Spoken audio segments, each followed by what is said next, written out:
नमस्कार, मैं हूं आपके साथ हर्षिता और आप देख रहे हैं पुलिस वाला वेब न्यूज। विंध्य क्षेत्र में चिकित्सा के क्षेत्र में ऐतिहासिक उपलब्धि। सुपर स्पेशलिटी हॉस्पिटल रीवा में एक साथ 2 बड़े दिल के छेद का सफलतापूर्वक डिवाइस क्लोजर।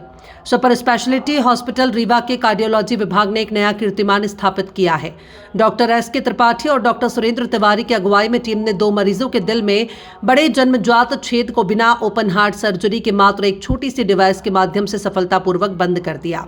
यह आधुनिक प्रक्रिया पहले केवल बड़े चीरे और ओपन हार्ट सर्जरी से ही संभव थी, लेकिन अब कैथेटराइजेशन तकनीक से बिना किसी टाके या बड़े ऑपरेशन के ये इलाज हो रहा है।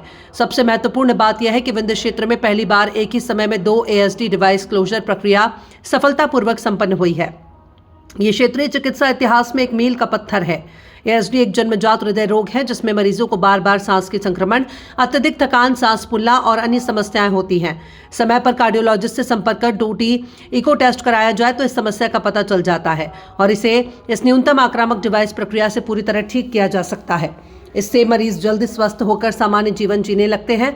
इस अभूतपूर्व सफलता पर माननीय स्वास्थ्य मंत्री और उप मुख्यमंत्री Rajendra Shukla, dean doctor Sunil Agarwal, superintendent doctor Akshay Shrivastava, cardiology विभाग अध्यक्ष डॉक्टर VD त्रिपाठी ने पूरी टीम को हार्दिक बधाई और शुभकामनाएं दी है। हुआ है उसमें पेशेंट जो है बहुत ही कंफर्टेबली कैथ लैब में जाता है। छोटे से एक होल से, जो कि पैर में एक वेन होती है, उसमें कैथेटर के थ्रू वो प्रोसीजर होता है।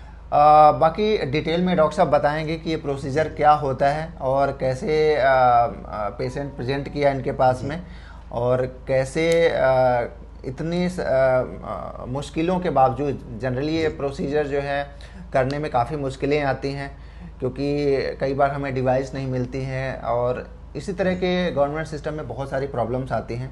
फिर भी ये प्रोसीजर किए गए। तो डॉक्टर साहब, कैसा रहा आपका एक्सपीरियंस, कैसे पेशेंट प्रेजेंट किए आप? सर, जो हमारा पेशेंट था वो 45 इयर्स की लेडी थी और जो प्रेजेंटेशन था सर, वो बेसिकली धड़कन तेज होना और थोड़ी ही दूर चलने पे सांस फूलना, ऐसे प्रेजेंटेशन था। तो आप देख ही रहे हैं कि ये कंजेनाइटल डिफेक्ट है, एक तरह से जन्मजात बीमारी है जो कि प्रेजेंट कर रही है, ऑलमोस्ट 45 इयर्स में प्रेजेंट कर रही है। तो एक तरह से ये देखा जाए कि बीच में अगर ये कार्डियोलॉजिस्ट के पास जाते और अगर उनसे कंसल्ट करते तो बेहतर होता कि इस बीमारी को पहले डायग्नोस किया जा सकता था और पहले ट्रीटमेंट किया जा सकता था, तो जो उससे रिलेटेड कॉम्प्लिकेशंस हैं वो भी कम हो जा सकती थी। लेकिन फिर भी ये OPD में आए, हमने एसेस किया, बाहर भी इन्होंने दिखाया, लेकिन इनको सर्जरी के लिए, जैसे आपने बताया सर कि ASD जो था, जो डिफेक्ट था, होल था, उसका साइज़ काफ़ी बड़ा था और सर्जरी के लिए रेफ़र किया गया था।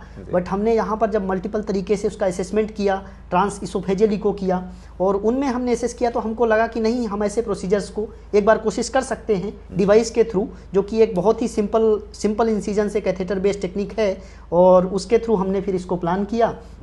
फाइनली जो हमने असेस किया तो जो होल का डिफेक्ट था वो ऑलमोस्ट 36 to 37 mm के आसपास आ रहा था, जो कि अपने आप में एक कॉम्प्लेक्स होता है और एक बड़ा डिफेक्ट माना जाता है।